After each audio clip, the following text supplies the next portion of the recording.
If this week didn't go the way you planned, I want you to hear this. One difficult week doesn't define your future. Welcome to 1012 Expressions, home of the 1012 Collective. Take a soft, slow breath in and release. This space, this moment, is for you. It's a quiet sanctuary carved out of a world that rarely stops demanding, a world that moves at a relentless pace. Here we invite you to slow down, to turn inward, to listen to the gentle hum of your own being. This is a place of becoming, a place of intentional return. It's a home for the part of you that yearns for depth, for meaning, and for a connection that goes beyond the surface. We've been waiting for you. This is where ambitious women become the highest expression of themselves. But what does that truly mean? It's a phrase we hear often, a goal we're encouraged to chase. For us, the highest expression isn't about achieving a flawless, static perfection. It's not a final destination you arrive at, breathless and exhausted. It is a dynamic, ever-unfolding process. It's the courage to be a beginner, again and again. It's the grace you show yourself on the days you feel you've fallen short. It's the quiet confidence that comes from knowing your own worth, independent of external validation, or the endless scroll of comparison. It is the radical act of choosing your own definition of success, of fulfillment, of a life well lived. It's about integrating all the parts of you, the driven professional, the compassionate friend, the creative soul, the woman who needs rest, into a beautiful, cohesive whole. Every self-care Sunday, we pause, reflect, restore, and prepare for the week ahead with intention. This is our shared ritual, our collective anchor. It's a deliberate act of reclaiming our time, our energy, and our focus. The world will always ask for more. But here, on this day, we ask what we need to give to ourselves. We pause the endless to-do lists, the notifications, the external pressures. We create a pocket of stillness. In this stillness, we reflect. We look back on the week that has passed, not with judgment, but with gentle curiosity. What challenged us? What brought us joy? Where did we feel most aligned with our values? Where did we stray? This isn't an audit of our productivity, it's an honoring of our experience. From this reflection, we restore. Restoration isn't about extravagant gestures. It's about the small, sacred acts that replenish our spirit. It might be the warmth of a cup of tea held in both hands. It might be the feeling of a pen gliding across a fresh page in your journal, untangling the thoughts in your mind. It could be 10 minutes of silent meditation, a walk in nature, or losing yourself in the pages of a book. It is whatever fills your cup, whatever brings you back to your center. And finally, we prepare. Not by frantically planning every minute of the week to come, but by setting a single, powerful intention.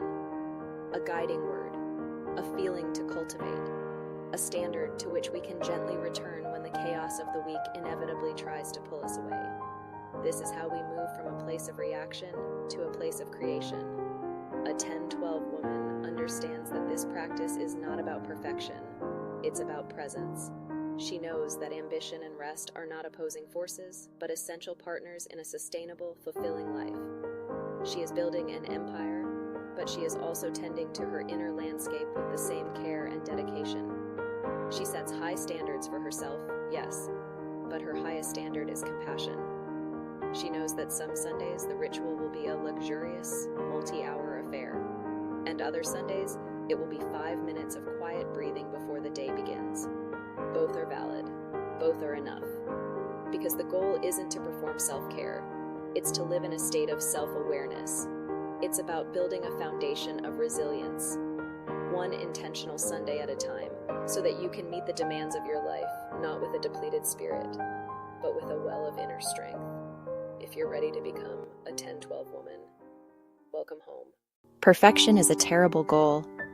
We're told to strive for it, to chase it, to organize our lives in its pristine image. We buy the beautiful planner, lay out our intentions in neat, hopeful lines, and believe that if we just try hard enough, we can architect a life free from disruption. A life where every box is ticked, every goal is met, and every day unfolds exactly as we've scripted it. But this pursuit is a fragile illusion. It's a gilded cage that keeps us from the messy, beautiful, unpredictable truth of what it means to be alive.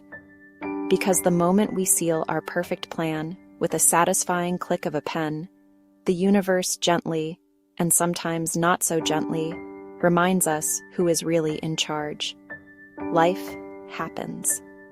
A sudden phone call with difficult news. A child with a fever who needs your full attention.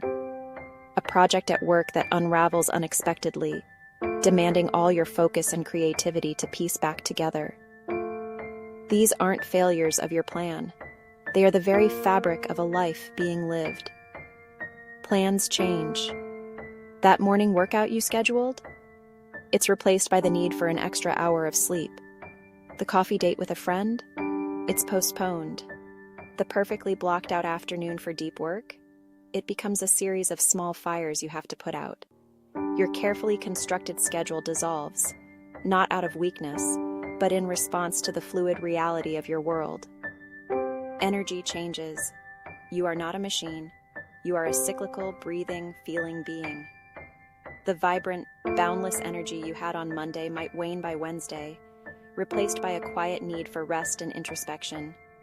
Honoring this ebb and flow isn't a deviation from the plan. It is the plan. It's the ultimate act of self-respect to listen to what your body and spirit are telling you. Unexpected setbacks happen. They always will. The path to our dreams is never a straight, uninterrupted line. It's a winding trail through forests and fields, with fallen logs to climb over and sudden storms that force us to seek shelter. These moments are not signs to give up. They are invitations to pause, to adapt, and to discover a strength you didn't know you had. The women who succeed, the women who build lives of meaning and joy, aren't the ones who never fall behind. They aren't the ones with perfect, unblemished records of achievement. They're the ones who keep returning. They return to their intentions, even when their actions have strayed. They return to their breath when the world feels overwhelming. They return to the blank page, not to erase the past, but to begin again, right where they are. They understand that you don't need to start over. You simply need to start again. Self-care isn't punishing yourself for what didn't happen. It's asking, what do I need today to begin again? Grace isn't giving up. Grace is giving yourself another chance.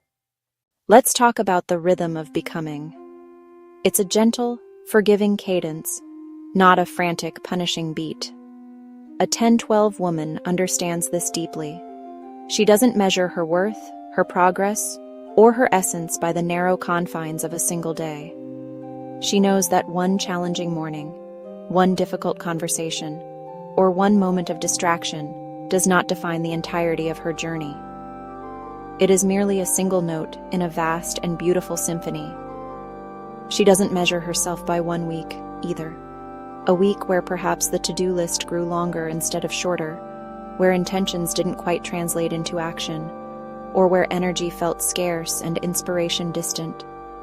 These are temporary states, not permanent verdicts.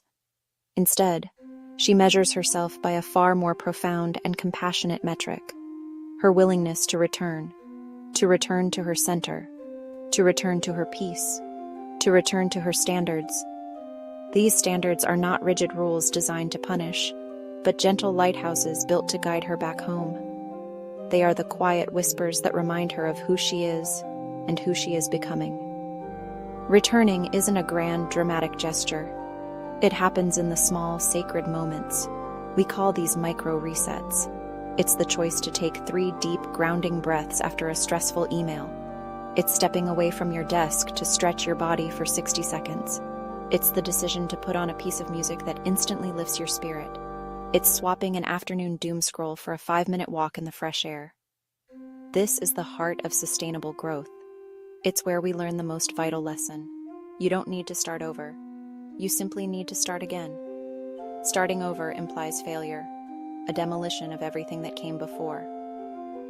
But starting, that is an act of profound grace. It acknowledges the path you've already walked and honors the wisdom you've gained, even from the stumbles. It's a continuation, not a cancellation. Each time you choose the nourishing meal after a day of hurried snacks, you are starting again. Each time you open your journal after weeks of it gathering dust, you are starting again. Each time you offer yourself a kind thought when the inner critic gets loud, you are starting again. Every fresh start, no matter how small, is another vote for the woman she's becoming. Think of it that way. Each micro reset is a ballot cast in the election of your future self. It's a quiet declaration that says, I believe in where I am going. I am committed to this journey. I am worthy of this return. It is in this gentle, consistent, and compassionate returning that we find our truest strength and our most authentic expression. You don't need to start over. You simply need to start again. Together we awaken. Together we rise. Together we radiate. Welcome to the 1012 Collective. Keep becoming.